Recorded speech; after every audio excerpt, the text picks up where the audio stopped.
Hi guys, bienvenidos al podcast una semana más. ¿Cómo estáis? Espero que estéis genial.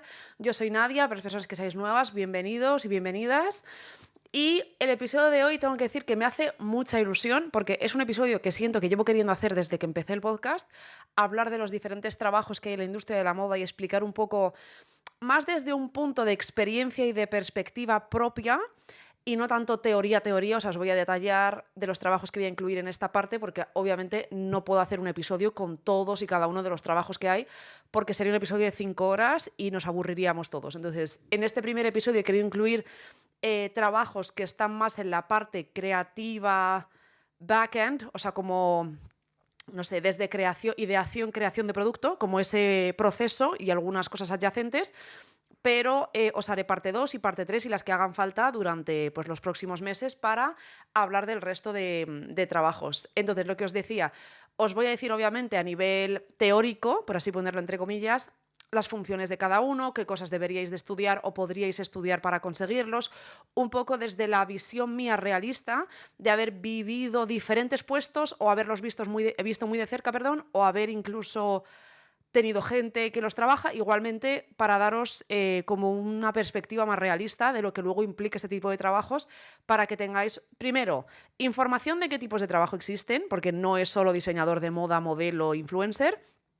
También que sea algo como curioso, a mí me parecería interesante pues saber qué tipos de trabajo se pueden desempeñar, porque a lo mejor hay algo que encaja más con a lo que vosotros os gustaría dedicaros, pero no sabíais que necesariamente podéis hacerlo en el mundo de la moda, ¿no? Entonces, a mí me apetecía mucho hacer este episodio, lo que os digo, a nivel informativo, a nivel conversación, a nivel debate, todas las personas que os dediquéis a todos estos puestos de trabajo, sentiros libres de dejar vuestra experiencia, vuestros consejos, vuestro, no sé, vuestra trayectoria, lo que consideréis que es valioso o si estáis en desacuerdo conmigo en alguna cosa, porque al final las experiencias pues son subjetivas, pero creía que era interesante pues para las personas que os queráis dedicar al mundo de la moda, pero no sepáis bien a qué dedicaros, y muchas veces creo que por esa misma como confusión y falta de información, aunque en Google están puestos todos los trabajos, pero me entendéis, es mucho más frío, ¿no? Decidir aparte de una búsqueda de Google, pues al final parece que solo hay 4 cosas, cuando en realidad hay un montón de áreas en los que puedes desarrollarte dentro del mundo de la moda si tienes diferentes aptitudes o diferentes inquietudes. Entonces,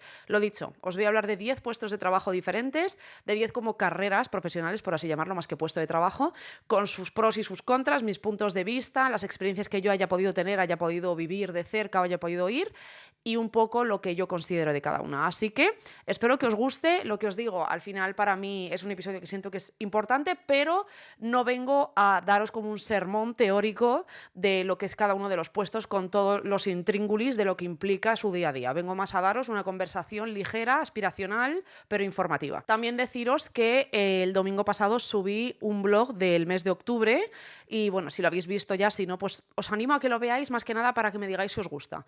Porque yo tengo un canal de YouTube personal que se llama MyLitric o mis redes personales, en el que en su día, en 2018, si un día os apetece descubrir otra faceta mía, podéis ver vídeos de mi época en Los Ángeles, que, bueno, es otro mundo.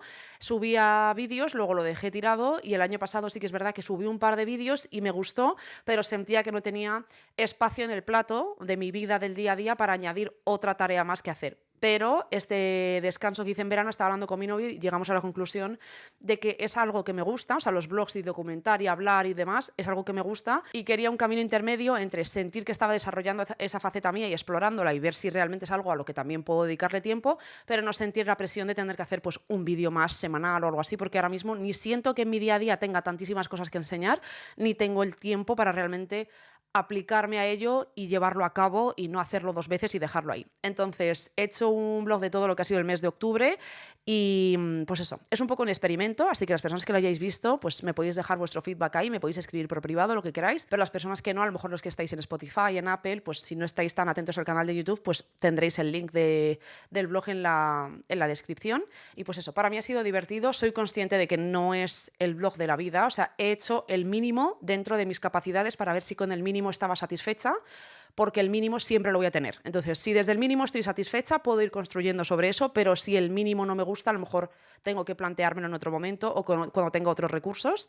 A mí me ha gustado bastante, lo que os digo, para ser el mínimo. Y pues eso, lo que os digo siempre, si algo te gusta y algo te apetece hacer, tienes que empezar a hacerlo con los recursos que tengas ahora, planteándote lo que os digo. Creo que es un poco una buena mentalidad, por lo menos yo lo veo así. Si con lo mínimo que ahora tengo para dar me es satisfactoria la experiencia final, pues puedo ir construyendo desde allí y yo creo que sí. Así que bueno, pero igualmente quiero vuestro feedback. Después de todo este rollo, empezamos. Vale, antes de meterme en el primer trabajo, primera carrera, decir que obviamente voy a hablar a nivel general, pero todos estos puestos pueden ser senior, junior, puede ser un becario, puede ser un asistente de, o sea, hay como diferentes cabezas dentro de la jerarquía de todo tipo de trabajo, pero no voy a entrar en eso porque al final eso creo que se explica solo, ¿no? No es lo mismo que seas yo qué sé, el jefe de marketing que el becario de marketing, ¿no? O sea, se entiende, voy a hablar más de como concepto en ese caso de marketing en general y se entiende luego pues que dentro de cada puesto pues depende de la empresa, vas a tener más o menos responsabilidades, vas a tener más o menos libertad creativa, vas a tener más o menos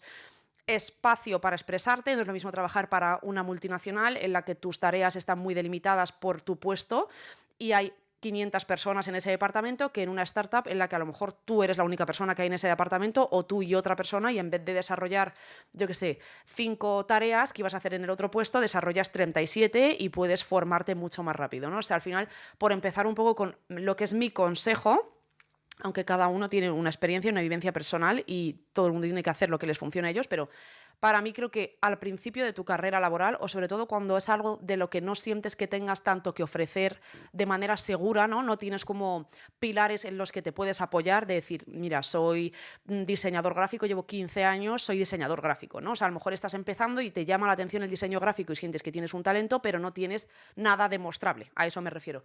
Creo que es muy guay estar en una startup si entras con la mentalidad correcta, que es la de irte de ahí en un rato. O sea, a mí, por ejemplo, la vida del sacrificio y de entender que la empresa es tuya, aunque no lo es, y de dedicarle tu vida solo porque no hay más recursos y te obliga a hacerlo, no me gusta. O sea, de esto hemos hablado en otros episodios. Considero que no es la manera correcta de trabajar porque te acabas quemando y odiando algo que al principio sí que te gustaba.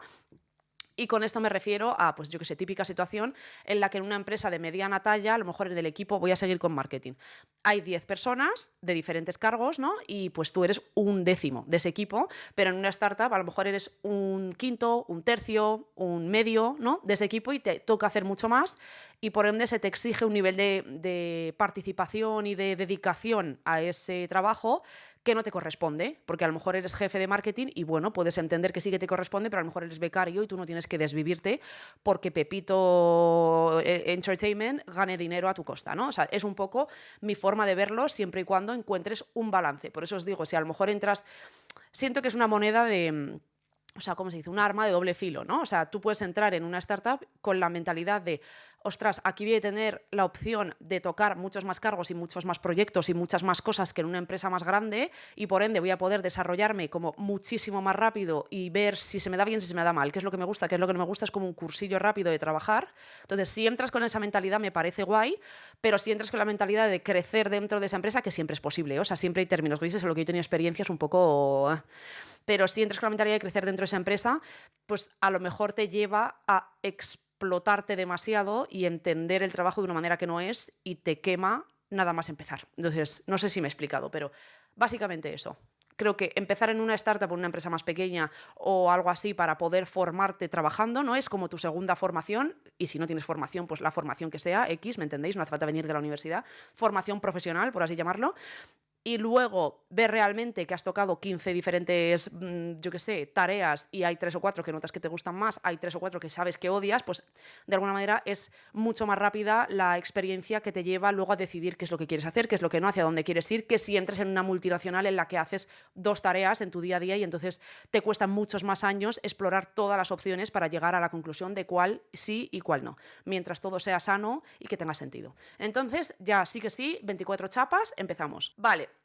He querido estructurarlo empezando desde los puestos de ideación y de más conceptos a la aplicación del desarrollo de ese producto, al producto ya en físico y demás. Entonces, hay algunos puestos que obviamente van de la mano, no es necesariamente jerárquico, este es el jefe de este y el siguiente es el jefe del otro, pero sí que un poco desde ideación hasta producto final. Entonces, obviamente tengo que empezar con el director creativo. No todas las marcas ni todas las empresas tienen director creativo, pero estamos hablando en un hipotético. Entonces, para mí es el puesto ¿qué más me gusta? El director creativo, ¿qué hace? Pues muy sencillo, es básicamente la persona responsable de la ideación, mantenimiento, proyección de la imagen de marca y de, por ende, todos los componentes que ésta incluye de una empresa o de una marca. Es el líder o la líder de la visión artística y su implementación de cualquier marca. Entonces, se encarga, obviamente el director creativo, pues, podemos pensar en una marca o en una casa de diseño de lujo, pues es la persona que idea los conceptos a nivel de prendas, pero también toca el resto de departamentos en cuanto a campañas de publicidad, a packaging, al diseño de tiendas, al uniforme de los trabajadores en las tiendas, a etiquetas, a comunicación, a influencers con los que se trabaja, modelos, o sea, todo lo que es la imagen externa de la empresa, pues obviamente influye lo que es la percepción que tiene el cliente final, y el director creativo pues es el director de la creatividad que se incluye en todo este tipo de funciones para que el producto final sea cohesivo y responda a lo que es su visión. Entonces, a nivel de detalles de su día a día, a nivel de trabajo, depende muchísimo. O sea, no es lo mismo ser Jonathan Anderson que ser el director creativo de una marca que está empezando, en la que eres director creativo y a lo mejor muchas otras cosas. Entonces, idealmente, ¿no? Utópicamente, su función es, pues, básicamente tener ideas, ser una persona que tiene un talento a nivel de visión y llevarlo a cabo. Entonces, está en contacto con los equipos de diseño. El director creativo no siempre es el que diseña literalmente la ropa, o sea, no es necesariamente la persona que se sienta a pensar en las ideas de las prendas que va a incluir una colección y también las dibuja y también hace los patrones, no. O sea, normalmente suele ser la persona que supervisa esas tareas, ¿no? Que muchos directores creativos obviamente también son diseñadores de moda, entonces pues es un poco ambiguo, pero por ejemplo, pues un director creativo en el principio de una colección, ¿qué haría? Pues tendría su visión para lo que es esa colección, tiene obviamente apoyo de otros equipos, ¿no? De equipo de tendencias, de equipo de marketing, de equipo de merchandising, que ahora hablaremos de todos estos puestos y cómo le influyen, para saber qué es lo que necesita la empresa, porque ser director creativo suena muy guay, lo que os digo, es como la posición idónea, por lo menos desde lo que me gusta hacer a mí, ¿no? De, ostras, puedo tener como mano en todos los elementos estéticos y representativos de una marca y realmente asegurarme de que la idea y el concepto que yo tengo en mi cabeza se va a llevar a cabo y esa satisfacción tiene que ser fantástica, pero muchas veces no es realista entenderlo de esta manera, porque una empresa, más allá de una expresión artística, es un negocio.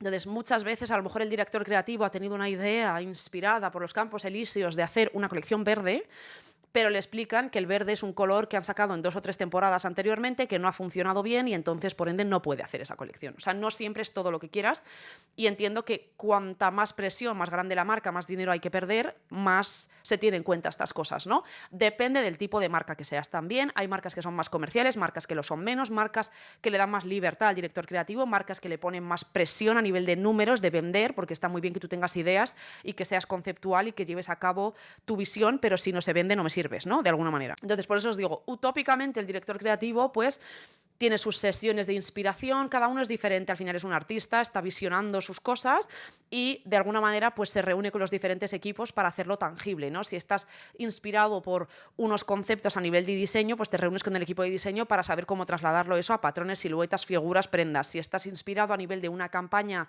que te gustaría, que por el tipo de ropa es más fluida y entonces la quieres hacer sobre, yo qué sé, que refleje en el agua, pues tienes que pensar cómo se lleva eso a cabo, ¿no? Es bajar conceptos a tierra. Entonces, pues eso, y también muchas veces en las casas de lujo, sobre todo, el director creativo es la cara visible de esa marca, ¿no? O sea, tú no conoces al equipo de diseño salvo que estés muy metido o X razón, pero de manera pública, a la persona que más se conoce es a la directora o director creativo de esa marca. Entonces, tiene mucha presión, es mucha responsabilidad, si va bien genial, pero si va mal fatal.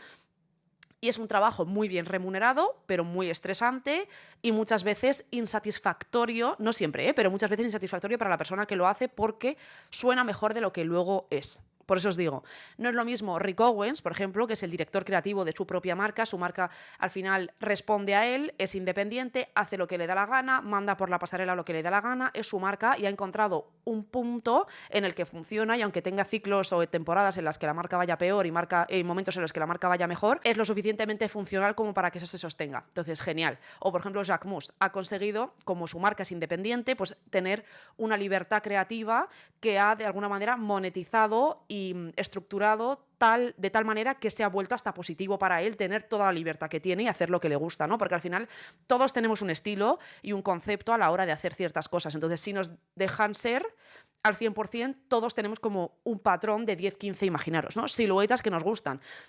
Lo que pasa es que no siempre te dejan desarrollar tu visión del todo, salvo que sea tu propia marca, ¿no? Por eso muchas veces existe esta frustración entre un trabajo reputado como ser el director creativo de X marca de lujo o tener una marca propia que a lo mejor te da menos ganancias económicas y menos estatus, pero te da mucha más libertad creativa. Entonces, es un trabajo que a mí me parece fabuloso, pero que no es muchas veces tan glamuroso a nivel de expresión creativa. No glamuroso, porque glamuroso no tiene por qué ser, pero no es tan libre, no es tan creativo como suena.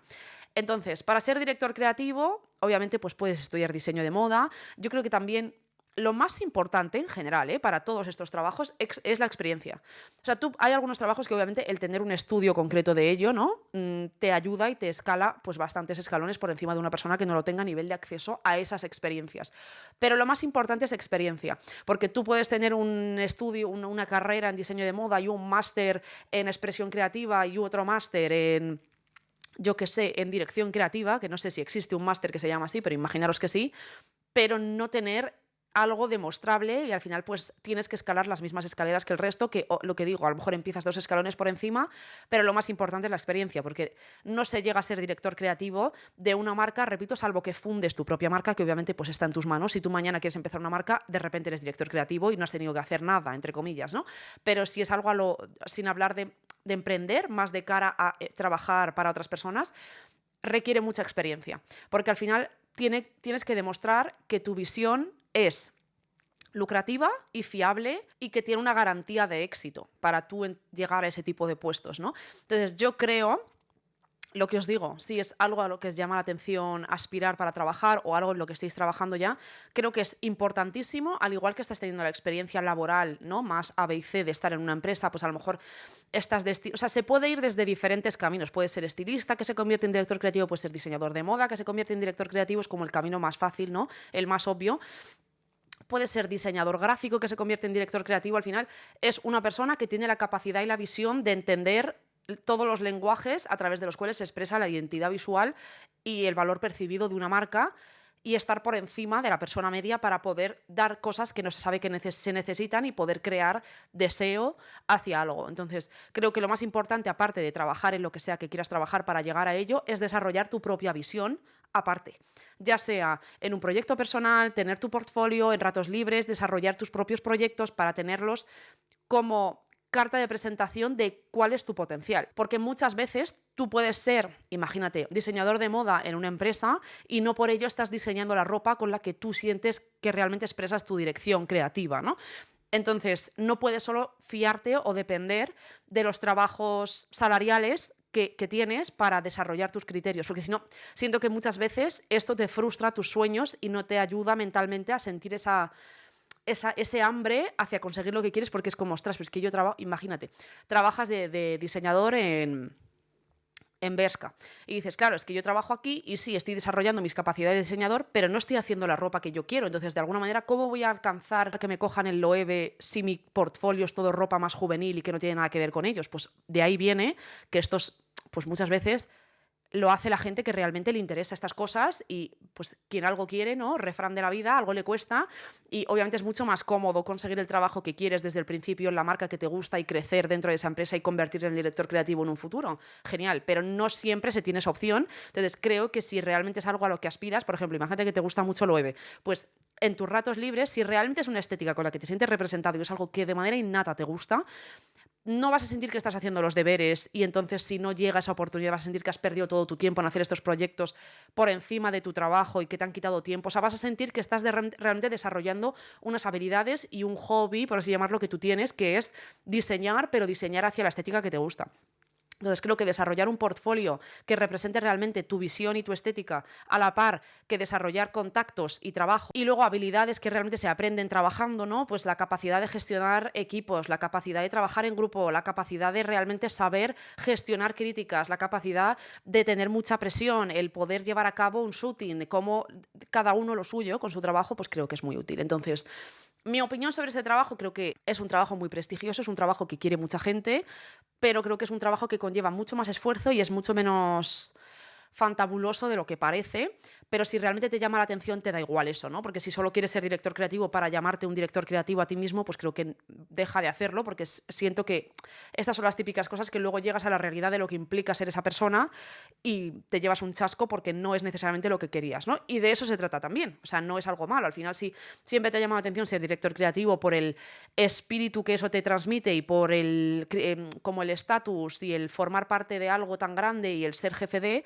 pero luego estás experimentándolo y resulta que no te gusta llevar tantos equipos, tener tanta presión y tener tanta responsabilidad, pues no pasa absolutamente nada. O sea, hay mil trabajos que al final lo que digo, o sea, sí, tu puesto de trabajo y cómo suena es muy importante, pero es más importante que seas feliz en tu día a día. Y obviamente a nivel de experiencia no he sido directora creativa literalmente, o sea, contratada como tal. Sí que he hecho unas prácticas en las que he hecho un poco de dirección creativa, sí que he estado de asistente de un director creativo cuando trabajé en Estados Unidos, sí que de alguna manera al tener mis propios proyectos soy mi propia directora creativa, ¿no?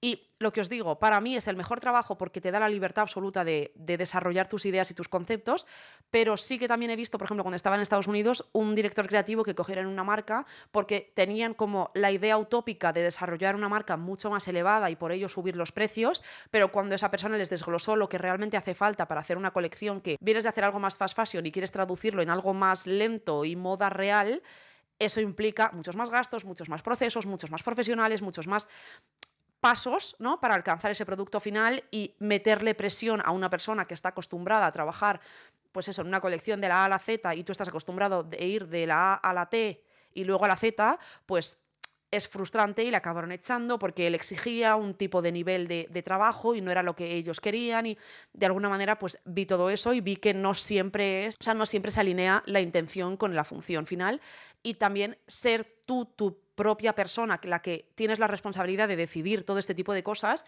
es muy bueno, pero también a veces no es que sea malo, pero es un poco agobiante porque nunca sabes si estás tomando la decisión correcta, ¿no? Porque tú a lo mejor, pues, en tu cabeza hay algo que te llama la atención, pero no por ello tiene por qué estar bien. Entonces, tienes que ser la persona adecuada y estar rodeado del equipo adecuado y tener, por eso os digo, la experiencia que te demuestra qué es una buena decisión, qué es una mala decisión, y en el caso de tomar una, entre comillas, mala decisión, saber pivotar. Vale, el siguiente puesto sería un trend forecaster, una persona que se dedica a estudiar las tendencias, un cool hunter, vamos a llamarlo de esta manera, ¿no?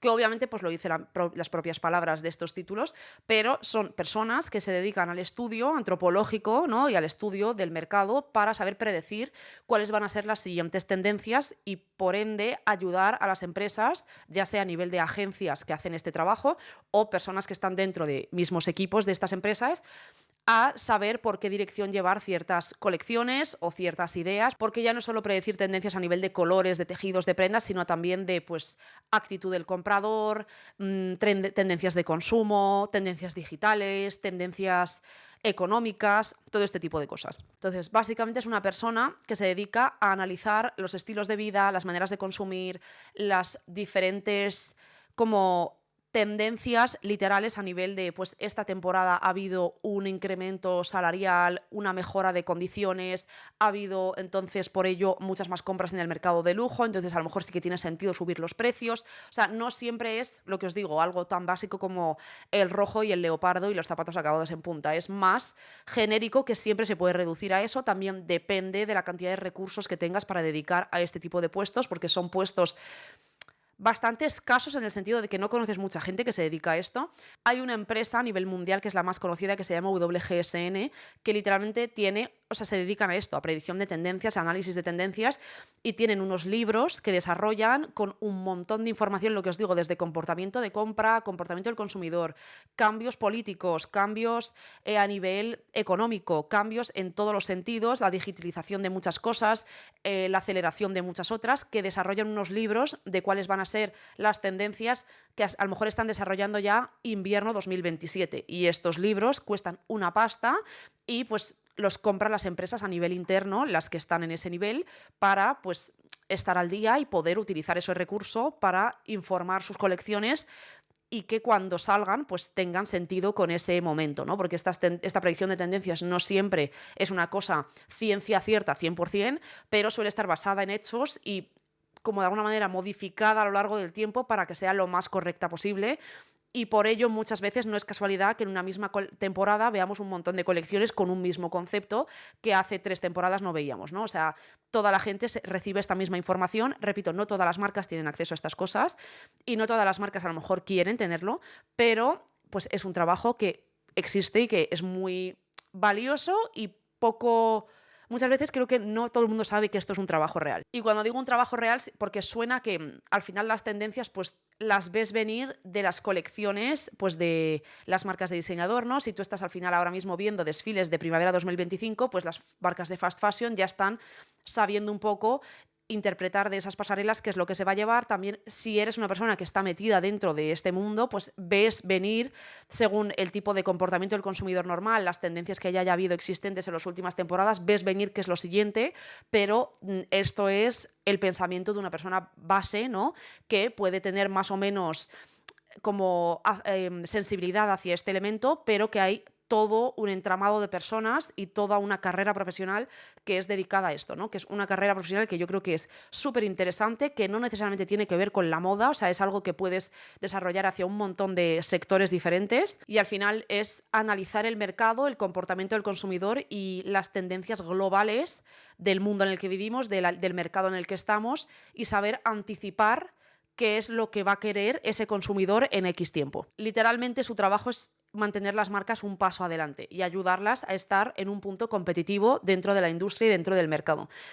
¿Qué puedes estudiar para esto? A ver, se puede estudiar diseño de moda, se puede estudiar sociología, porque mucho viene del estudio del comportamiento del ser humano, ¿no? Y de las tendencias y qué son los estímulos que le lleva a comprar ciertas cosas y cómo eso está cambiando y el momento económico y cuáles son las necesidades que antes eran vistas como un capricho y ahora son necesidades y qué tipo de estilo de vida está primando por encima de otro y con toda esa información al final puedes deducir mucho, ¿no? Que a lo mejor no se aplica al 100% de la población, pero se aplica a una gran parte o la suficiente como para que haga que te merezca la pena invertir en este estudio o en esta persona que tengas contratado en tu empresa o X. Lo dicho, con lo que os digo que yo siento que no he conocido jamás a una persona que se dedique a esto de verdad. No una persona que es diseñadora de moda y también tiene una intuición natural y por ello entonces dentro de sus diseños también está prediciendo un poco las tendencias. No, hablo de una persona que realmente se dedica a esto a tiempo completo. O sea, hay un montón de personas en TikTok que hacen TikToks hablando de soy una persona que se dedica a predecir tendencias, lo llevo haciendo 10 años y esto es lo que creo que se va a llevar, bla, bla, bla. Pero siento que como en TikTok vemos a esa persona y luego acto seguido a otra que no tiene ni idea hablándote del rojo y del leopardo, pues de alguna manera siento que se le pierde un poco la noción, porque muchas veces las personas que se dedican a esto realmente no te hablan del rojo y del leopardo, te hablan de la tendencia hacia una fluidez mucho menos controlada, la tendencia hacia elementos acuáticos, la tendencia hacia la ligereza a la par que la intencionalidad. Claro, esto luego como que se va bajando a tierra y a lo mejor la fluidez, no sé ni qué he dicho antes, la fluidez no intencionada acaba resultando en llevar pues muchas prendas, ¿no? Se puede entender de manera literal fluidas o se puede llevar a pensar a pues vestirte de una manera mucho más ligera en cuanto a tejidos y en cuanto a colores, ¿no? O sea, en vez de llevar pues prendas más toscas de tejidos más abrigados, pues X, ¿me entendéis? Da igual, o sea, al final suelen ser conceptos mucho más abstractos porque te estás basando en algo que primero no existe todavía y segundo estás de alguna manera siendo seguro con tu predicción, ¿no? O sea, obviamente puedes predecir que hay un color que vaya a ser más tendencia que otro, pero siempre no es tan concreto como un color, aunque puede estar incluido en esa predicción, sino es más una corriente, una ideología, una noción, un concepto más abstracto hacia el que se está oscilando y por ende pues va a tener más sentido. Y lo que os digo, siento que obviamente puedes estudiar diseño de moda, puedes estudiar sociología, pero creo que la gente que realmente se dedica a esto tienes que tener la intuición innata y las ganas y como el desarrollo hacia ello. O sea, no siento, o sea, obviamente seguro que hay, y estoy segura de que lo hay, lo he leído por ahí alguna vez cuando he mirado diferentes cursos o diferentes universidades, estudios especializados en análisis de tendencias y predicción de tendencias y obviamente pues eso te abre muchas puertas. Lo que os digo, siento que es una carrera muy nicho y que no hay tantos puestos, o por lo menos no ves tantos puestos literales de eso. Digo, no que tú seas lo que os digo, diseñador de moda y también apliques un poco de estos conocimientos, sino que tu trabajo sea ese. Por lo menos en España yo por lo menos nunca he visto un listing en LinkedIn de buscamos, yo qué sé, no sé cómo se llamaría aquí, Cool Hunter o predicción, una persona especializada en predicción de tendencias. Siento que es algo a lo que las empresas no le dan tanta bola, o por lo menos a lo mejor no hay presupuesto o no interesa, o se obtienen lo que os digo, los archivos o los estudios de otras empresas externas o lo que sea. Entonces, si os gusta, al final también es una carrera bastante analítica, que es creativa y no porque tú al final no estás llevando a cabo nada, es más de información. Entonces, si os gusta analizar y entender y desmigajar y meteros en la mentalidad de los consumidores y entender por qué se hace una cosa y por qué no, y encontrarle el sentido y usar toda esta información como base para saber qué es lo que viene después, me parece súper interesante. Tiene que ser muy satisfactorio verlo luego hacerse realidad, y siento que, lo que digo, no es súper creativa en el sentido literal de la palabra porque no estás creando nada, pero sí que informa todo lo demás, que sí que es creativo, ¿no? Entonces siento que si es algo que te llama la atención, que eres una persona analítica y que te llama la atención tener la razón, siento que ser predictor, es que no se dice predictor, eso es lo de estar embarazada. Siento que ser, vamos a llamarlo Cool Hunter, es el trabajo el mejor trabajo, porque tienes una función que es importante y porque de alguna manera obviamente formas parte del tejido de la industria de la moda, pero tu trabajo se podría hasta considerar más importante porque estás entendiendo el consumo del cliente a nivel global y estás informando todo ese tipo de decisiones. Y lo que os digo, puede ser a nivel de diseño gráfico, puede ser a nivel de marketing, puede ser a nivel de campañas, a nivel de colores, a nivel de texturas, a nivel de diseño, de qué tipo de, yo qué sé, de pasarelas, X. Todo se puede luego trasladar a diferentes áreas más pequeñas. Y bueno, pensamientos y experiencia en este campo en concreto no tengo. O sea, yo siempre os digo que a mí el análisis del comportamiento del consumidor y entender la mente y cómo te hace tic-tac ciertas cosas y cómo ves algo que antes no te gustaba y ahora sí te gusta y por qué ahora sí te gusta y cómo funciona un poco el engranaje mental que te lleva a desear algo, y como el valor percibido hace que algo que ayer no te gustaba hoy sí, depende de quién se lo ponga, depende de cómo te lo presenten, y cómo esto hace que cambie el mundo de las tendencias, algo que me ha gustado desde siempre, me parece súper interesante. Supongo que no me ha gustado más que otras cosas que también me gustan y por ello no me he dedicado, ¿no?, hacia este camino, pero me gusta un montón y siento que tiene que ser una carrera muy satisfactoria. Repito, no conozco a nadie, ni he conocido a nadie que se haya dedicado a ello profesionalmente, entonces no os puedo decir cuán estresante, cuánta presión. Obviamente entiendo que hay cierta presión porque de nada sirve que tú seas Cool Hunter y que luego no se hagan realidad nada de las cosas que has predecido, pues de alguna manera no estás haciendo bien tu trabajo, ¿no? Aunque entiendo que habrá un entendimiento de un cierto margen de error, porque al final no es una ciencia cierta, pero tiene que tener sentido, ¿no? Que te dedicas a ello. Entonces, pues eso. Si alguno os dedicáis a esto o habéis tenido una experiencia más de cerca, dadme vuestra experiencia. Vale, el siguiente no voy a tardar tanto en charlarlo porque siento que lo conocemos todos, que es un diseñador creativo o básicamente un diseñador de moda, que es la persona que lleva el concepto al papel o el concepto al diseño digital de las prendas. Entonces, he querido centrarme, porque ahora hablaremos de diseñador técnico, en el diseñador creativo, por eso lo llamo diseñador creativo / diseñador de moda, que repito que hay diseñadores de moda que lo hacen absolutamente todo y los hay que no tanto. Es básicamente la persona que traslada la idea y el concepto que a lo mejor le transmite el director creativo, o es también esa misma persona, el director propio creativo, a un diseño real, ¿no? A lo mejor estás inspirado, pues repito, por continuar con la palabra fluidez, por la fluidez y la energía calmada, pero claro, eso está muy bien, pero hay que bajarlo a prendas, ¿no? Y entonces, pues es la persona que desarrolla la colección, es la persona que le pone nombre y apellido a las prendas. Nombre y apellido quiere decir qué tipo de patrón, con qué tipo de costura, con qué tipo de acabados, con qué tipo de tejido, con qué colores, la cohesión, que tenga sentido esa colección entre sí, cuáles van a ser las piezas más especiales. No siempre es con la libertad absoluta con la que a lo mejor desarrolles un proyecto, en la universidad, ¿no? O sea, no es vale, pues estoy inspirado en la fluidez y en la naturaleza y por ende pues voy a hacer una colección en la que hay 12 vestidos, 3 de los cuales son cortos, 7 son largos. Luego también voy a hacer una colección de minifaldas con blusas de manga larga y una capa para cerrar el desfile. Muchas veces estas decisiones creativas vienen informadas por las necesidades de venta de la propia empresa, ¿no? Pero estoy hablando ya más utópicamente, repito, a nivel de lo que hace el diseñador. Entonces, básicamente es conceptualizar colecciones que representen el estilo de vida, la estética, las tendencias, las necesidades tanto de la empresa como del cliente de esa empresa, los gustos personales, obviamente, de esa persona, y está como infusionado por su propio gusto y su propia visión. Y pues mayoritariamente suele ser también, pues, todo esto llevado a cabo a través de creación de, pues, de prototipos, de bocetos, de selección de materiales. Muchas veces habréis visto pues típica hoja en la que hay un diseño, ¿no? De imaginaros una chaqueta y luego con un imperdible, un alfiler, hay 3 cachitos de tela, ¿no? 3 muestras de tela en la misma hoja porque de alguna manera estás queriendo representar que ese abrigo pues es uno de esos 3 tejidos, ¿no? Entonces, yo estudié diseño de moda, entonces obviamente para ser diseñador de moda la carrera más obvia ya se sabe cuál es.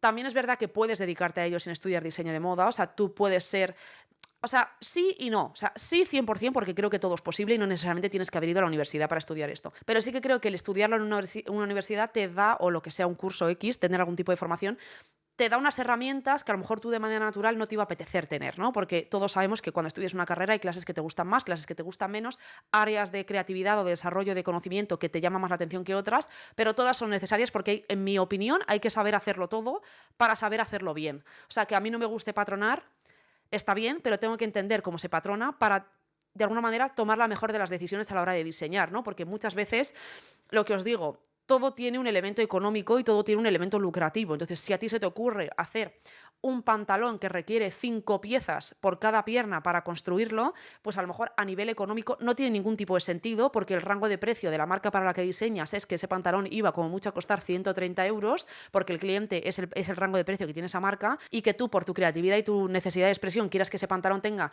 5 piezas diferentes, hace que ese pantalón mínimo cueste 500 euros. Entonces no es posible directamente. Entonces esta persona que se dedica a esto también tiene que tener, pues eso, contacto con todo el resto de áreas, sobre todo a nivel de funcionalidad y de entendimiento, para que eso informe su decisión y por ende tomar la mejor decisión posible y ser mejor diseñador, porque se puede ser buen diseñador porque eres muy creativo o tienes muy buenas ideas, pero también, en mi opinión, tienes que ser resolutivo y realista, ¿no? Entonces, esto no quiere decir que quites todo tipo de creatividad y solo hagas cosas que sean funcionales. También es verdad que depende muchísimo para el tipo de marca o empresa que trabajes o el tipo de marca que tengas, porque hay marcas que son más una expresión creativa que un negocio, ¿no? Las conocemos todos y de repente pues sacas una colección que son 10 diseños imposibles, carísimos de producir y por ende carísimos para comprar, y es más una expresión creativa para la persona porque a lo mejor pues no es su fuente de ingresos o porque a lo mejor, yo qué sé, tiene una clientela tan fiel que le compra ese tipo de conceptos y con eso lo es suficiente y no necesita escalar la empresa más, pero hay que tener eso en cuenta, ¿no? Entonces, pues obviamente yo que estudié la carrera, pues aprendes de todo. Aprendes a diseñar desde drapeado, ¿no? Que drapear es coger una tela, colgarla encima de un maniquí de estos blandos y con unas pinzas y unas técnicas desarrollar el patrón de una prenda. Aprendes a patronar desde patrones ya preexistentes modificándolos. Aprendes obviamente a hacer bocetos, a saber expresar y poder expresar tu idea en papel, luego trasladar ese papel a Illustrator, luego trasladar eso a, si quieres desarrollarlo más, pues a Photoshop, saber darle ¿cómo se dice? Sombreado, saber trasladarlo a una imagen mucho más atractiva, ¿no? No es lo mismo un boceto rápido o un boceto súper técnico en Illustrator que típico boceto que ves que es como más 3D, que está coloreado con rotulador, que de alguna manera representa muchísimo más la idea final del producto que tú quieres, ¿no? También entender la función de diferentes tipos de tejido. O sea, puede estar genial que tú quieres hacer unos pantalones de vinilo, pero a lo mejor no son para nada funcionales, son incómodos y en cuanto se siente la persona se va a romper la costura. O a lo mejor en el tipo de presupuesto en el que estás trabajando, querer hacer una colección de seda, por mucho que tú quieras, no tiene sentido, ¿no? Y a lo mejor la viscosa o la poliamida que tienes que utilizar para conseguir el mismo resultado no te permite tener la fluidez o yo que sé, el resultado final que quieres, y tienes que, por ende, modificar los diseños para que te den un resultado que te agrade y que sea funcional para esa marca o lo que sea. También es importante saber hacer paquetes o sea, todo esto ahora os lo desarrollaré más porque hay otros puestos más concretos que implican muchas más tareas, ¿no? Más minuciosas, pero pues eso. Creo que estudiar diseño de moda pues es una muy buena idea porque tocas un montón de temas. Obviamente depende de la universidad a la que vayas, depende de dónde estés. Yo tuve una experiencia fantástica, pero yo no puedo hablar por estudiarlo en España. O sea, lo que he oído no es muy bueno, pero puedes tener una buenísima experiencia. Al final también depende de las ganas y la implicación que tú le pongas. Entonces, para mí es una buena opción ese estudio porque siento que lo puedes desarrollar hacia un montón de cosas y por eso muchísima gente estudia diseño de moda, sobre todo si quieres meterte más en el área creativa y no tanto en el de publicidad, relaciones públicas, comunicación, periodismo y tal. Siento que desde diseño de moda pues puedes hacer todas las tareas o todos los trabajos de los que hemos hablado ya anteriormente y eso, siento que obviamente es un trabajo principal, fundamental para que exista una marca, muy satisfactorio, muy ajetreado. Y depende, repito, de la empresa en la que estés y del tipo de equipo con el que cuentes, pues más o menos creativo, pero yo siento que de no ser por las otras inquietudes que me han surgido, es el trabajo que tendría 100%. He dicho que no me iba a enrollar mucho y me he enrollado y vamos ya por el cuarto, que es diseñador técnico. Es la persona que se encarga de convertir esos conceptos, esos diseños en prendas viables, en que eso tenga sentido a nivel de patronaje, a nivel de corte, a nivel de confección, a nivel de funcionalidad, literal. Y suele ser la persona que hace de puente entre el equipo creativo y los equipos de producción de esas prendas, ¿no? Como que crea el mapa a través del cual luego se produce la prenda o sea, usa la materia prima de las ideas y crea ese mapa. Entonces, el diseñador técnico muchas veces creo que es un puesto de trabajo que se tiene un poco como ahí, o sea, no sé, no oigo mucha gente hablar de esto tampoco, igual que lo de las predicciones de tendencias, pero es un puesto de trabajo bastante importante, pero bastante poco creativo en el sentido literal de la palabra, porque tú no estás creando nada, o sea, pero es creativo de otra manera, es creativo en el sentido de que si eres una persona numérica y eres una persona analítica y eres una persona que le gusta como perfeccionista y que le gusta estructurar y crear algo como mucho más guiado y mucho más menos fluido y más estructurado, ¿no? Siento que es muy buen puesto de trabajo porque sigues formando parte de la industria, sigues diseñando ropa como concepto, pero estás haciendo tareas que son A, B y C, o sea, que es blanco o negro, ¿no? De alguna manera, no estás teniendo ideas tú, estás de alguna manera desarrollando algo seguro. Entonces, si es algo que te llama la atención, pues oye, también lo puedo entender. Entonces, lo que os decía antes, un tech pack o una ficha técnica de la prenda es una ficha que muchas veces es literalmente así de gorda, son 15-20 folios en los que tienes el diseño a lo mejor de un pantalón a nivel técnico en Illustrator con las medidas, el margen de error en las costuras, cuánto tienen que, o sea, cuánto mide la costura, ¿no? Si es 1 centímetro, porque al final tú partes de un patrón en el que se está dejando un margen para hacer esa costura, porque con ese patrón luego se corta la tela, ¿no?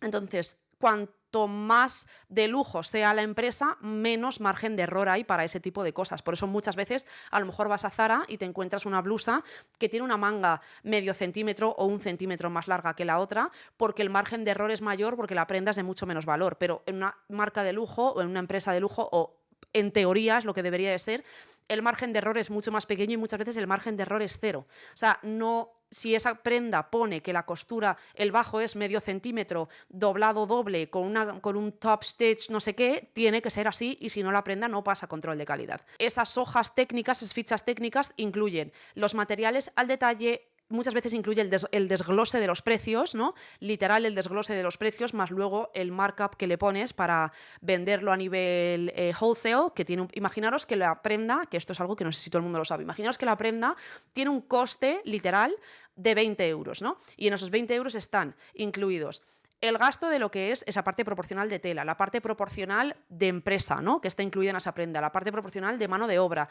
lo que cuestan esos botones que están incluidos, todo lo que implica esa prenda, desde lo que, no sé cómo se dice esto en español, se llama overhead, sobre cabeza, ¿vale? Que es un cálculo que se hace de lo que le cuesta a la empresa existir y luego se divide entre las prendas.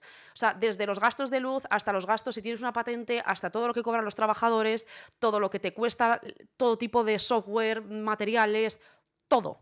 Todos los gastos absolutos que tiene una empresa se calculan y se dividen, obviamente, de manera proporcional para todas las prendas, para tener en cuenta ese gasto dentro del precio de cada prenda, para que eso sea rentable, ¿no? Entonces, eso está incluido muchas veces en muy poco dinero. A lo mejor es 1 euro en cada prenda, porque son muchas prendas, ¿no? Pero se tiene en cuenta, porque el dinero, si no, no sale de la nada. Al final, tu único ingreso como marca es la ropa. Entonces, de ahí tiene que venir también para cubrir tus necesidades, ¿no?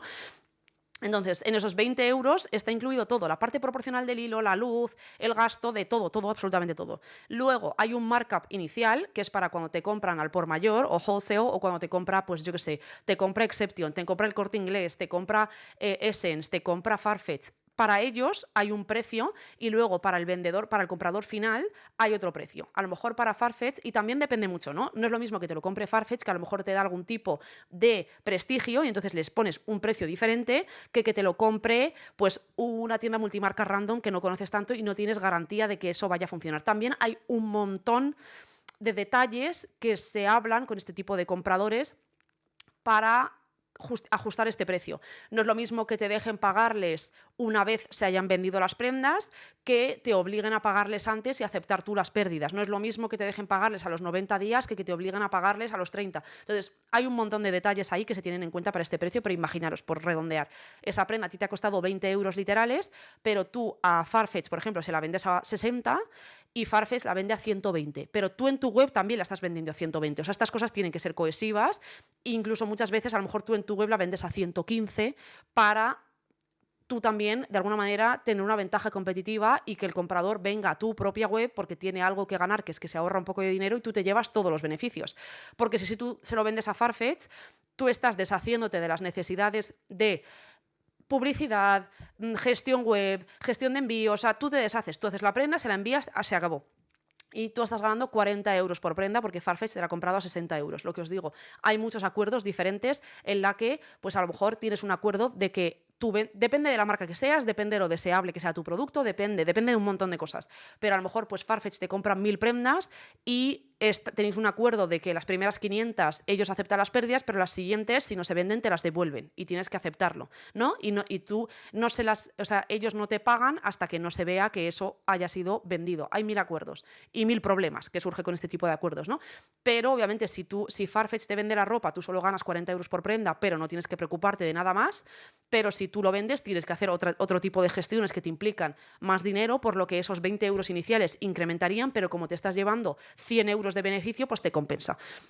O bueno, 95, ¿no? Si lo has puesto a 115, ¿me entendéis? Entonces, todo este tipo de cosas pues se tienen en cuenta y no sé por qué me he metido en esta conversación porque está hablando de diseñador técnico, pero todo este tipo de especificaciones pues van incluidas en este paquete técnico que va con cada prenda, que es básicamente la guía de instrucciones de esa prenda y luego con ese paquete técnico el equipo de producción se encarga de cortar esas prendas, de coserlas, de acabarlas, de detallarlas, de qué botón, dónde va el botón, exactamente las medidas y de todo. Luego también hay todo un proceso de ajuste de prototipos, ¿no? O sea, obviamente las prendas no se hacen la primera vez que diseñas una prenda, se hace una primera vez y se vende. No, se hace una muestra, muchas veces se hace una muestra en un tejido de menos valor, solo por ver un poco la funcionalidad, salvo que el tejido tenga una especificación muy concreta y entonces no te sirva ver cómo funciona. O sea, por ejemplo, imaginaros, yo qué sé, o sea, si el tejido tiene una elasticidad muy, muy alta, no vas a hacer esa prenda en un tejido menos elástico porque entonces no estás realmente viendo cómo luego va a ser la prenda real, ¿no? Entonces, pues los diseñadores técnicos están presentes en este tipo de sesiones de fittings, ¿no? De prototipos para saber qué tienen que ajustar en sus paquetes técnicos y dónde viene el error y que si a lo mejor ellos habían estimado que ese tejido pues no se da de sí, pero luego sí que se da de sí, entonces hay que tenerlo en cuenta para hacerlo medio centímetro más ceñido en esta zona. Sí, X. Entonces, ahí hay modelos que se llaman models, modelos de fitting, por así llamarlas, que no necesariamente tienen que ser modelos estereotípicamente comunes en la industria que vemos, ¿no? Suelen ser personas con cuerpos similares a los del cliente que tú vas a tener para ver cómo le va a quedar esa prenda, ¿no? Y obviamente esa prenda también pues pasa por lavados, por tinte, por un montón de cosas, a lo mejor un tejido que tenías en mente que tenía algún tipo de elasticidad, al pasarlo por el tinte ha tenido una reacción química y una manera de tratarse, ¿no? Que ha hecho que el tejido esté mucho más acartonado y entonces ya ese tejido no te sirva. Entonces haya que hacer la prenda de otro tejido y Por eso las colecciones se hacen con tanta antelación porque hay que tener espacio para este margen de error si quieres hacer bien las cosas, ¿no? Obviamente, si estás diseñando camisetas no necesitas tanto margen de error porque es un área como con mucho menos, pues eso, margen de error.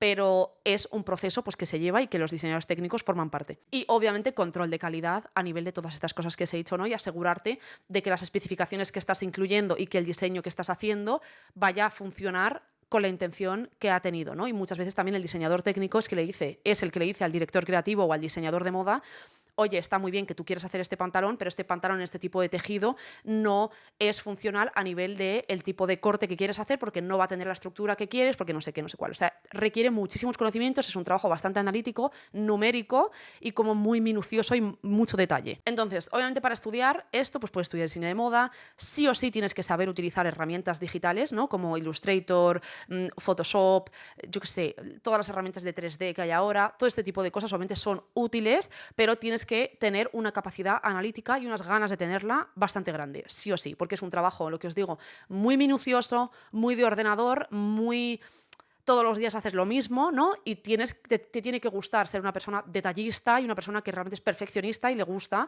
llevar a cabo estas cosas, porque si no tienes una responsabilidad bastante grande, ¿no? O sea, si tú al final pones que el margen de costura de una cosa, por pasar un poco del tema, no lo ajustas tanto como deberías y la prenda luego pues no acaba siendo como debería de ser, pues está mal, ¿no? O sea, tu trabajo tiene bastante responsabilidad. Y bueno, yo sinceramente es un trabajo que no me llama mucho la atención, no por nada, sino porque se me hace...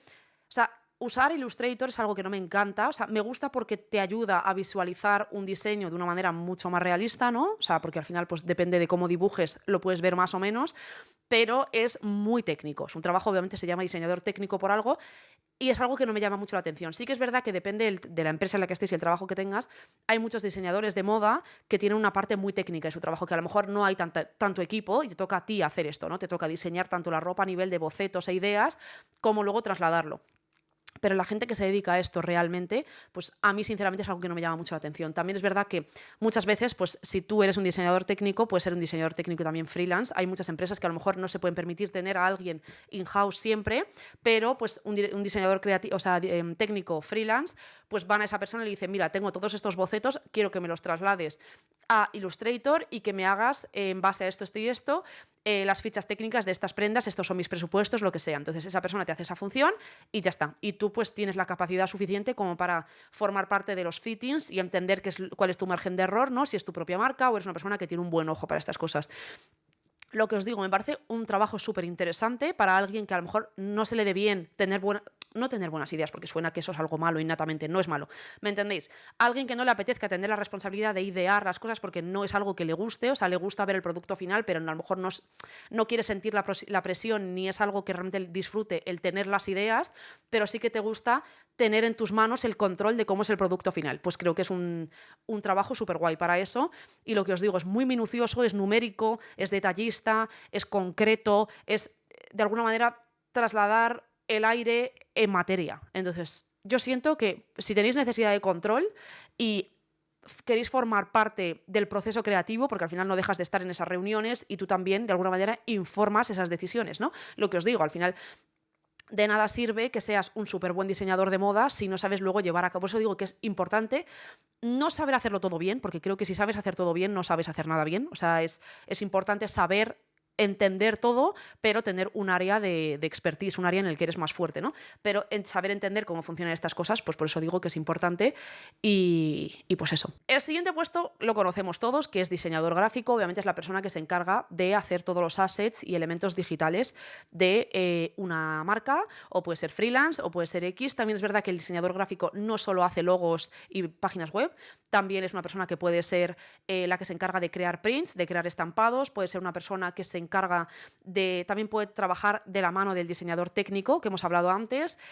Es básicamente una persona gráfica, ¿no? Que se encarga de hacer cosas que son digitales. Entonces, muchas veces los prints que vemos pueden ser prints que vienen de un diseño a mano, ¿no? De una persona pues, que dibujó unas flores con unas hojas, con unos limones y a partir de eso se ha hecho un print, pero muchas veces son prints digitales de pues, una persona que es un diseñador gráfico y que pues obviamente en Photoshop tienes la opción de hacer todo este tipo de cosas, ¿no? De desarrollar un estampado y luego duplicarlo y quitarle los bordes para que eso sea una cosa cohesiva y continua, y a partir de ese estampado luego se pueden recortar y se puede imprimir en tela, y de ahí vienen pues, las prendas con estampado, ¿no? O sea, al final la tela que tiene un estampado no está hecha a mano, eso está cosido y eso se imprime encima de una tela de un color neutro o del color, depende de la inversión de dinero que quieres hacer. Muchas veces en prendas muy baratas, por ejemplo, un vestido de flores muy barato, lo veis por dentro y la tela por dentro es blanco nuclear porque se ha impreso sobre una tela blanca, porque es donde mejor se va a ver ese print y por ende menos esfuerzo hay que hacer.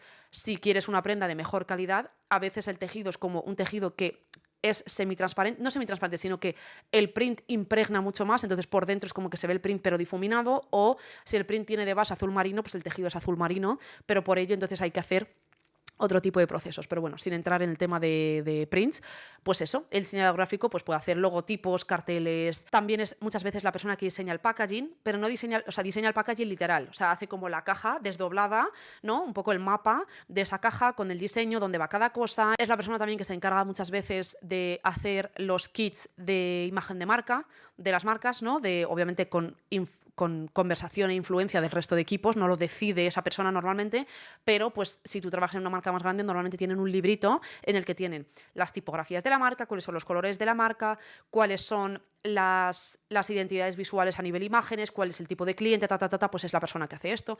También un diseñador gráfico, pues obviamente monta webs, es la persona, también muchas veces se incluye en la parte más de imagen, ¿no? Y a lo mejor es la persona que monta vídeos, también puede editar fotografía, o sea, depende un poco del área en el que estés. Entonces, pues, en resumen, es la persona que se encarga literalmente de la creación de la identidad visual digital de una empresa. También puede ser la persona que se encarga también de la cartelería en las tiendas, del logo y las cosas que hay. O sea, todo lo que sea impreso o digital, que tenga palabras, fotos, puede ser creación de un diseñador gráfico. Entonces, obviamente, pues diseño gráfico es un estudio muy guay para conseguir este trabajo, pero también creo que esto es un trabajo similar al de el director creativo, que requiere mucho trabajo propio, ¿no? Y tener un portfolio que refleje tus capacidades, porque tú puedes ser una persona, o sea, creo que para diseño gráfico sí que es verdad que no hace falta una carrera, en mi opinión. O sea, tú puedes tomar diferentes cursos de las diferentes herramientas, ¿no? Del pack Adobe, de alguna herramienta de diseño 3D, de X, y si tienes el talento y las ganas y el esfuerzo, vas a desarrollarte con proyectos, al final a través de la práctica, y puedes tener un super portfolio que represente todas tus habilidades y ya está, ¿no? Que muchas veces hay gente en las empresas que todavía tiene la mentalidad esta arcaica de es que no siento que esté contratando a alguien que vaya a trabajar bien si no tienes una carrera. Bueno, pero creo que cada vez menos y más en este tipo de trabajos, que muchísima gente que es diseñadora gráfica es freelance, ¿no? Que tú estás en tu casa y trabajas pues dependiendo de los proyectos que te salgan, y hasta cierto punto yo es que creo que eso es mejor, ¿no? Depende también de lo que quieras, ¿no? Depende del tipo de trabajo, de estabilidad económica que te apetezca, esto es otra conversación, pero pues eso, siento que es un trabajo que es muy fácil, si realmente te llama la atención y te interesa, formarte de manera propia. O sea, puedes tener un trabajo de tiempo parcial que te permita vivir tu vida y el resto del tiempo invertirlo en aprender y en desarrollar proyectos con tu propia estética y tus propias ideas, y siento que es súper guay. O sea, ese camino me parece el mejor si quieres dedicarte a esto, ¿no? Obviamente, si quieres estudiarlo me parece bien también, porque al final es más cómodo, ¿no? Y es más práctico ir a clase, no tienes que preocuparte de tú automotivarte, estás yendo y estás aprendiendo, estás teniendo exámenes y proyectos puntuados y de alguna manera te obliga a desarrollarte. Pero siento que también de alguna manera puedes hacer en 6 meses, en el tiempo que te propongas, un buen portfolio del cual obviamente puedes seguir mejorando y como actualizando los proyectos, que represente qué capacidades tienes y qué cosas te gusta hacer. Y es un trabajo bastante guay que a mí me parece muy interesante, algo que a lo mejor le hubiese prestado más atención, solo que al principio cuando yo empecé la carrera pues no pensé que esto me iba a llamar tanto la atención, pero todo lo que son la identidad visual a nivel digital me encanta, me parece súper importante, y al final pues siento que todos de alguna manera tenemos capacidades para hacerlo, pero obviamente pues nada que ver con una persona que es profesional en ello, y a veces ves unas cosas y unas webs y unos desarrollos y te parece, no sé, a mí me parece increíble, y que es un trabajo que ya se ha democratizado mucho a nivel de, pues diseñador gráfico, pues de alguna manera hay mucha gente que hace cosas muy sueltas y parece que es muy fácil, pero me parece un trabajo súper guay, muy creativo y muy controlable, en el sentido de que no tienes tanto margen de error como diseñar ropa. Obviamente puede haber un crash del sistema, te puede laguear la página, te puede dar error un X cosa, pero es mucho más controlable porque al final estás trabajando de manera digital y no hay telas que se dan de sí, prendas que no quedan como quieren, diferentes cuerpos que no... O sea, como que tu visión se puede desarrollar casi al 100% y tiene que ser pues muy satisfactorio. Pasamos con patronista.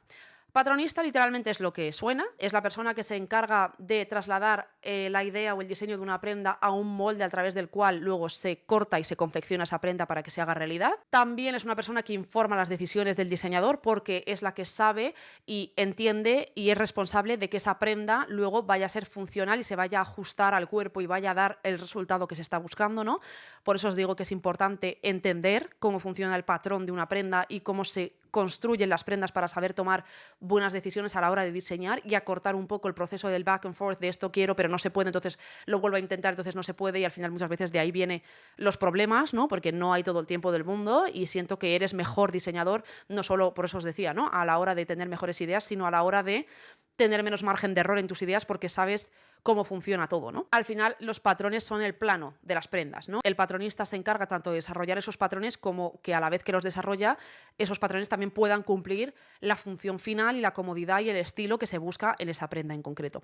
Entonces, dentro del mundo del patronaje hay un área que es, o sea, no es solo pues lo que os digo, si habéis estudiado diseño de moda, habéis estudiado patronaje, hay unos patrones básicos, ¿no? Que es el patrón del top, luego o sea, un top básico que tienes como el patrón estándar estructurado del top con la manga, la parte frontal que luego se pone en el plano y se abre, ¿no? O sea, de alguna manera tenéis un patrón que normalmente si es una prenda regular, ¿no? Que es igual por los dos lados, es un patrón que parte el cuerpo por la mitad. O sea, siento que debería hacer un podcast entero hablando de patronar, porque es un área que me llama muchísimo la atención, me gusta mucho y siento que es muy importante para entender cómo funciona la ropa y también siento que es muy curioso, no sé, ya me diréis. Pero bueno, por resumir, un patrón básico es un patrón, por ejemplo, de una camiseta que es igual por ambos lados, ¿no? Que no tiene irregularidades ni asimetrías. Entonces, tú tienes un patrón que como que de alguna manera parte la prenda por la mitad y va a ser igual en el otro lado, entonces solo haces la mitad, ¿no? Para ahorrar espacio.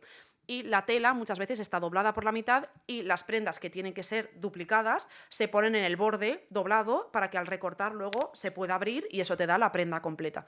Entonces, ¿qué pasa? Que el patronar es una ciencia. No es, ay, cojo metros y metros de tela porque no hay ningún tipo de presupuesto y esto es divertidísimo y me pongo aquí, pues pongo una manga aquí en medio y pongo aquí una parte del pantalón que hay que duplicar y entonces pierdo todo este trozo de tela porque como he duplicado pero no me cabe lo otro que quiero, que también hay que duplicar, pues, ¿me entendéis? Al final es un puzzle Tetris, o sea, es una ciencia, a mí me encantaba porque primero aprendimos a hacer patrones, lo que os digo, a partir de los patrones básicos, que creas los patrones básicos y los pones como en un aro, en una percha, y a partir de esos patrones puedes crear el resto de prendas, ¿no? Hay una ciencia, hay un aprendizaje, y esto, pues una vez lo aprendes y lo empiezas a utilizar, ya sabes hacerlo, ¿no? Hay un patrón de pantalón básico, digamos, y tú a partir de ese patrón, pues vas abriendo, cerrando las líneas para crear un pantalón más ancho, un pantalón más ceñido. También existe todo el mundo del escalado, obviamente normalmente los patrones están hechos de una talla estándar, una 38, una S, lo que sea, 38, 36 suele ser, depende, a veces 34. Entonces tú tienes los patrones de esa talla y luego, pues a partir de esa talla, creas el resto de tallas. Entonces hay como una regla que es cuadrada, hay toda una ciencia de que a lo mejor pues de la 34 de un pantalón, digamos el pantalón estándar que tienes el patrón ya creado, pues a lo mejor hay ciertas como zonas que tienen como un notch, como un cortecito, un punto de medida importante, ¿no? Estructural, en el que a lo mejor pues desde el punto de la cadera para cambiar de talla de la 34, que es la que tienes en el patrón, a la 36, tienes que añadir 1 centímetro. De largo son 2,5. De la zona de la rodilla tienes que añadir 3. Me lo estoy inventando, ¿vale? O sea, no es medio centímetro alrededor de todo el patrón. Y para una talla más, 1 centímetro. Y para 2 tallas más, 1,5 centímetros. No funciona así. O sea, es una cosa que está estudiada en base a cómo es un cuerpo humano y un cuerpo humano estándar. Por eso de aquí viene que las tallas no le funcionan a todas las 38 igual, porque está hecho a partir de un cuerpo estándar. Entonces, estándar no significa nada, significa que son las medidas que se han considerado y se trabaja a partir de eso. Entonces, por eso muchas veces a lo mejor encuentras un pantalón que te sirve de largo pero no te sirve de ancho, te sirve de ancho pero te queda larguísimo, porque está hecho, pues eso, a partir de, entiendo que el cuerpo más común a la hora de comercializar esa prenda y que sea lo más lucrativo posible tener esa talla en sí. Entonces, lo que os digo, escalar las prendas es una cosa que a mí me encantaba porque es que si os gustan las matemáticas y os gusta una regla y como, no sé, una línea recta y estar como... Para mí es muy satisfactorio. Entonces, tienes todo este proceso. Luego está todo el proceso del patronar digital. O sea, porque tú puedes tener, o sea, y lo más fácil, sobre todo si estás trabajando a pequeña escala, en plan de vas a hacer un pantalón, pues a lo mejor tu pantalón mide 1,5 metros de largo por medio metro de ancho. Pues que aunque compres una tela que sea 2 metros de largo por 1,5 metros o metro de ancho, pues puedes doblarla por la mitad y puedes colocar ese pantalón y recortas en el duplicado, ¿no? Y lo abres y pues tienes ese pantalón. Ahora, obviamente, esa es la parte de delante, luego tendrás que hacer la parte de detrás. Y lo que te digo, al final, pues 1 metro, 2 metros de tela no es muy caro si te estás creando tu propia prenda. Ahora, cuando estamos hablando de producción masiva, de miles de prendas, no se puede perder tanta tela. Entonces, yo recuerdo en la universidad que había un programa en el que tenías como, imaginaros que la tela mide 2 metros o 3 metros de ancho, pues está a 1,5 metros porque está doblada. Entonces, tienes el borde, que es el borde duplicable, por así llamarlo, y luego tienes el borde que es el borde normal, que ahí si recortas algo te va a salir solo una capa, no te va a salir que se pueda desdoblar. Y tienes el patrón, a lo mejor, de una chaqueta. o de una chaqueta y su pantalón a juego. Entonces tú tienes que, es como si fuese un juego, tienes que coger y encajar esas piezas dejando el mínimo porcentaje de tela sin usar posible, para, como de alguna manera, aprovechar esa tela al máximo. Entonces, a lo mejor, pues, colocas el pantalón, que todas las piezas que se tienen que desdoblar van obviamente en el lado desdoblable, si no, no tiene sentido, pero a lo mejor tienes que girar el pantalón para ponerlo de una manera y justo encajas debajo una manga y luego encima va no sé qué, no sé cuál, no sé cuánto, y entonces encajas todo ese patrón en esos metros de tela que te ofrecen y muchas veces hay un máximo de porcentaje que te permiten, en plan de solo se puede desperdiciar en este caso un 15% de la tela. Entonces, si tú lo colocas de una manera que estás desperdiciando un 17, no está permitido. Hay otra manera en la que tienes que encontrar para desperdiciar menos tela, para que no haya... Cuando digo desperdiciar es que entre los patrones no sobren cachos. Esto es como cuando haces galletas, ¿no? Que haces los moldes y se quedan cachitos. Obviamente las galletas puedes volver a juntarlo, hacer más masa y hacer más galleta, pero la tela no. No vas a coger cachos sueltos de tela y hacer Frankenstein entre ellos, ¿no? Entonces, hay unos mínimos de margen de error en ese tipo de cosas. Y una vez se encajan los patrones de tal manera que alcanzas ese margen de error mínimo para que sea lucrativo el proyecto, pues se imprimen unas hojas que tienen como unos puntitos y se imprimen todos esos patrones en esas hojas en una impresora gigantesca y luego esa hoja se coloca encima de la tela, se ponen alfileres por todos lados para que eso no se mueva y pues hay como si fuese la típica cosa que te corta la pizza. También hay que tener en cuenta que los patrones tienen margen de costura. O sea, a lo mejor tu patrón, tu pantalón mide 1,5 metros, pero tienes, o sea, está normalmente marcada la línea del pantalón y luego otra línea secundaria que marca el fin de ese patrón porque ese cachito entre esas dos líneas es el margen de costura.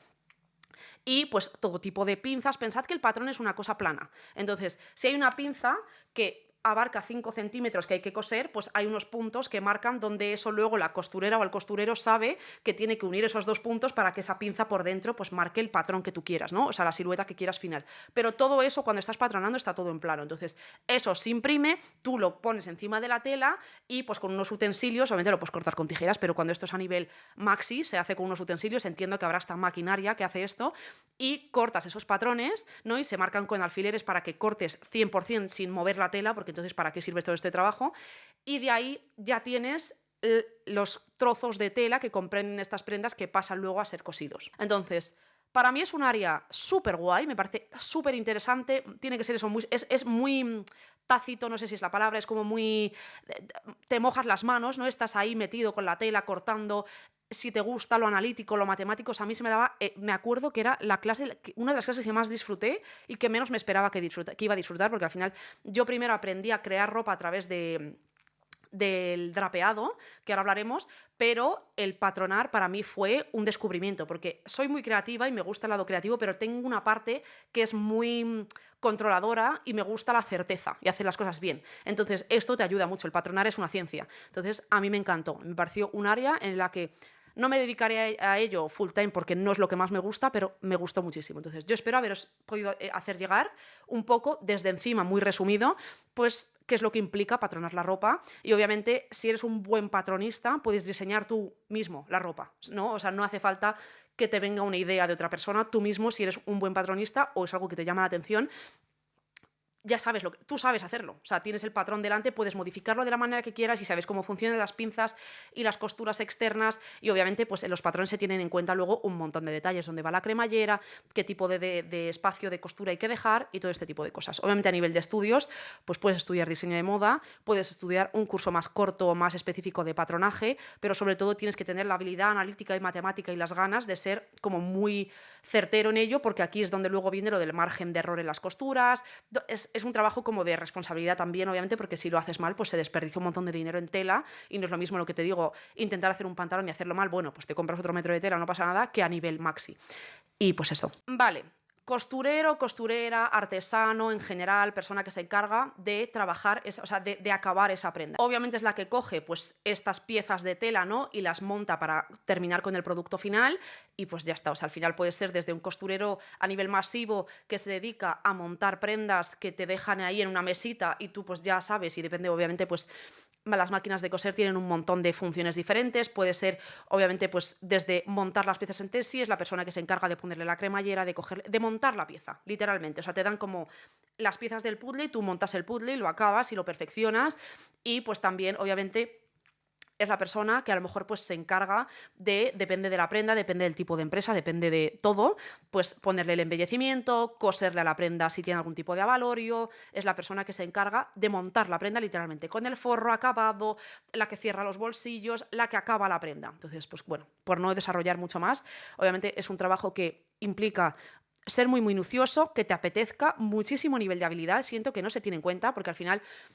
hay hasta cierto punto un estándar ya creado de que las prendas pues tienen que tener un buen acabado, pero vosotros mismos, si, sobre todo si estáis metidos en el mundo de la moda, habéis ido a pop-ups de marcas emergentes, a cosas así, se nota muchísimo cuando una prenda está acabada profesionalmente a nivel de costura y cuando una prenda, como la llamo yo, es de fin de curso, que eso está cosido de aquella manera y se nota muchísimo. Entonces, al final, pues obviamente los equipos de costura de las grandes empresas tienen ya un funcionamiento que eso funciona solo, pero para mí es un trabajo que requiere muchísimo esfuerzo, es un trabajo sacrificado, te dejas la vista, las manos, las máquinas de coser, estás ahí con los hilos, se te va te mareas incluso estar ahí mirando, pero también tiene su parte, pues yo qué sé, o sea, a mí me gustaba mucho coser porque me era terapéutico, el tiqui tiqui tiqui tiqui, y de alguna manera es el paso final que realmente te da la prenda, es muy satisfactorio. ¿No? Tener como todos los trozos de tela que componen esa prenda y montarla y realmente terminar de coser y decir, tachán, mi prenda. Y ya está, tienes ropa, has creado ropa. Entonces, a mí me gustaba mucho y obviamente pues puedes estudiar confección, puedes estudiar diseño de moda, puedes tú mismo aprender en tu casa y que sea algo que te apasione y que a lo mejor tienes unas técnicas de costura fuera de lo común y que por ende pues tu trabajo sea más valioso y pues eso, creo que no hace falta dedicarle mucho más tiempo, creo que todos entendemos. Vale, un comprador de moda.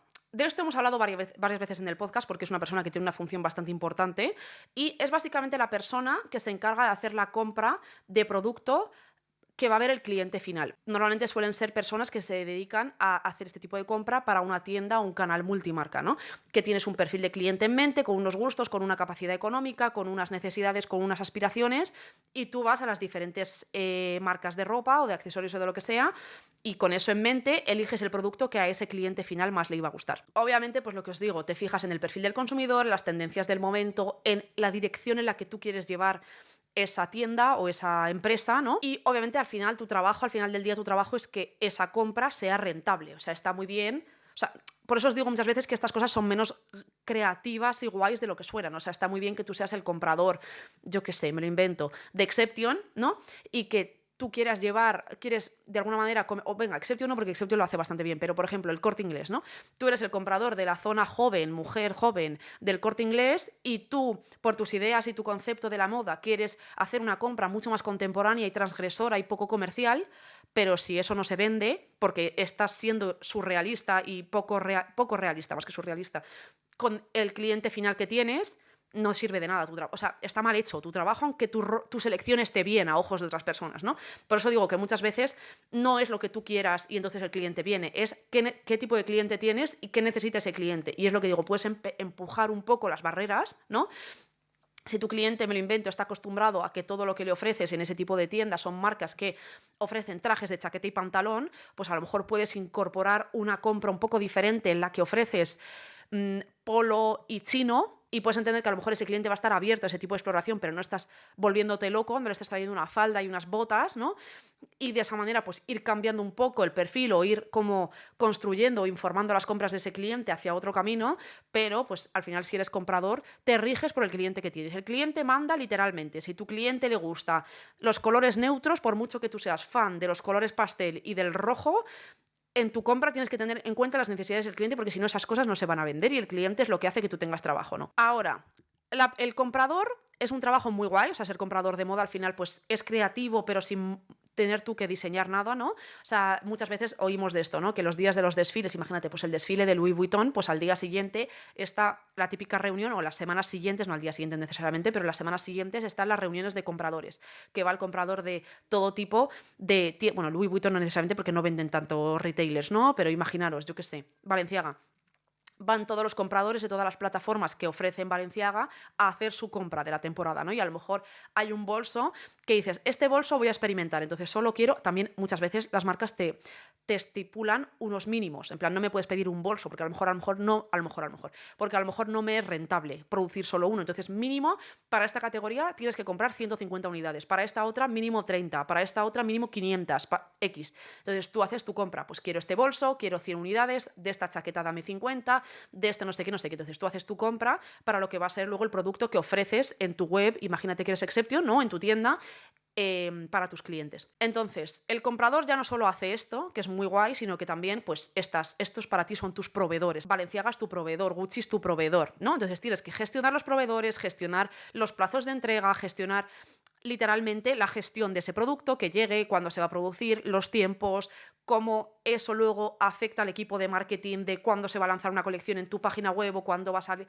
algo en tu tienda, la gestión de la propia tienda. Haces todo un análisis de ventas y de estrategia de ventas para saber, pues a lo mejor la temporada pasada quise salirme un poco de las casillas e hice una compra un poco más disruptiva, ¿no? Para lo que es mi cliente, y fue genial. Entonces, esta temporada, y encima adquirí un nuevo tipo de cliente, que es el que siempre había querido, y conseguí refrescar un poco lo que era la percepción externa de esta tienda multimarca. Vale, pues esta temporada vamos a ir por ese camino. O mira, no vendí zapatos. Toda la temporada anterior hice una compra en la que incluí el 20% de mi compra fueron zapatos, y los zapatos han sido el 3% de mis ventas. Entonces, esta temporada pues tengo que disminuir mucho menos los zapatos, y encima tengo que fijarme en qué tipo de zapatos o qué marcas o qué rango de precio fue el que se vendió para informar mi compra actual. O sea, hay un montón de estrategia y pensamiento y gestión o sea, como de back and forth mental para tomar la mejor decisión a la hora de la compra. O sea, no es tan fácil como, ay, me encanta esta marca, me encanta lo que hace, voy a comprar lo que me guste a mí. O sea, que entiendo que sabemos que no es tan fácil como eso, pero a veces comprador suena, ay, qué guay, pues tú eres el que compra la ropa para tu tienda. Obviamente no es lo mismo trabajar para ti mismo que trabajar para otra empresa, pero incluso aunque trabajes para ti mismo, tú puedes tener una visión, pero si quieres comer, ¿no?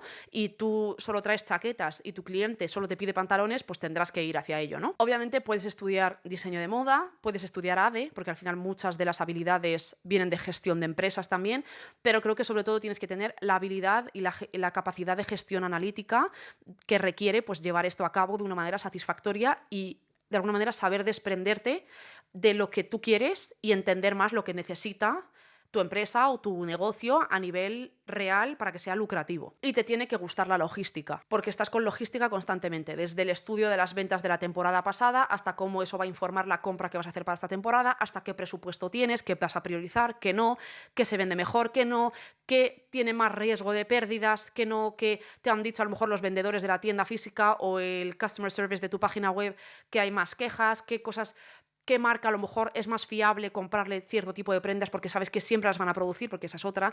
Muchas veces a lo mejor tú vas a Balenciaga, me lo invento, y dices, ay, pues de este bolso que ha salido nuevo, que es diferente, me encanta, es rarísimo, quiero 50 unidades, porque era el mínimo para esa categoría, y tú cuentas con ese bolso y de alguna manera lo has incluido en tu estrategia de venta y cómo lo vas a gestionar a la hora de presentarle eso al cliente final, pero Balenciaga pues no ha tenido la compra que ellos internamente necesitaban, porque a ti te han puesto el margen de que quieren como mínimo que compres 50 para poder ellos que sea lucrativo para ellos, ¿no? Pero tú eres un comprador de muchísimos. Pero a lo mejor para ellos producir esa prenda o ese accesorio tenían internamente un mínimo de compra de 1000 unidades y a lo mejor no han llegado y no les es lucrativo producirlo y te dicen, oye, te cancelo tu pedido de compra de esta prenda porque no la vamos a producir. Entonces muchas veces las cosas que vemos en las pasarelas no acaban existiendo en las tiendas porque no es una prenda comercial o no es lo suficientemente lucrativa. También depende de la marca que seas y de lo mucho o poco que te dé igual esto, ¿no? Entonces, pues eso, es un trabajo estresante, ¿no? Y de mucha gestión y de mucho número. Y lo vamos a dejar aquí. Siento que está siendo un episodio larguísimo, o sea, estoy viendo cuánto tiempo llevo grabando un montón de rato. Siento que ya estamos bastante informados de un montón de cosas. Hemos hablado de 8 puestos de trabajo diferentes, 8 carreras diferentes. Mi intención, como os he dicho al principio, era haceros 10, pero me voy a dejar las otras 2 para el siguiente episodio. Yo os digo, os haré un episodio de esto seguramente principios de año, porque tengo ya más o menos gestionado el resto del 2024 y tampoco quiero hacerlo demasiado seguido, pero a mí me ha encantado, al final me encanta hablar de estas cosas, siento que es muy interesante y de alguna manera te ayuda a entender el mundo de la moda de una manera mucho más integral, más desde dentro, y te ayuda también primero a apreciar más la ropa, ¿no? Porque mirad cuántas cosas hay en juego, ¿no? Y se tienen en cuenta y hay involucradas para que tú luego tengas una chaqueta en tus manos, y también te ayuda, desde mi punto de vista, a tener un mejor criterio de compra y entender mucho más de dónde viene un precio, de dónde viene una noción, porque las marcas se pueden permitir hacer un descuento del 80%, porque eso les sigue siendo lucrativo, porque, lo que os digo, ya hablaremos más a fondo de la estrategia de precios y de todo esto, porque esto lo hace otro tipo de puestos de trabajo. Y lo que os digo, los 2 puestos de trabajo que me quedaban por incluir aquí los incluiré en la parte 2 que hagamos de este episodio. Y ya está, dadme vuestro feedback, decidme qué os ha parecido, si os ha hecho demasiado denso, me decís, e intentaré, pues, en vez de hacer hemos hecho 8, pues hacemos 5. Y oye, no habrá tiempo y podcast para hacer parte 2, 3, 4, 5, 6, 7 y las que hagan falta. Pero bueno, yo siento que estas 8 han sido suficiente, lo que os digo es un episodio largo, pero sé que os gustan, a mí también. Y ya está. Para mí ha sido importante hablar de estas cosas porque creo que le da también valor a diferentes puestos de trabajo que a lo mejor no son tan reconocidos de manera glamurosa en la industria o no se habla tanto de ellos porque no son tan de cara al público. Y también daros a entender a vosotros, pues desde mi punto de vista, lo que son los pros y los contras y el desarrollo interno de diferentes puestos para que a lo mejor os interesa acudir a ellos para formaros de manera profesional o simplemente pues por tenerlo en mente. Así que eso, que espero que paséis súper buena semana, que nos vemos la semana que viene, que tengáis, pues eso, un resto de semana fantástico, que disfrutéis de lo que estáis haciendo, que os quiero muchísimo y que eso, que nos vemos en nada. ¡Mua! ¡Adiós!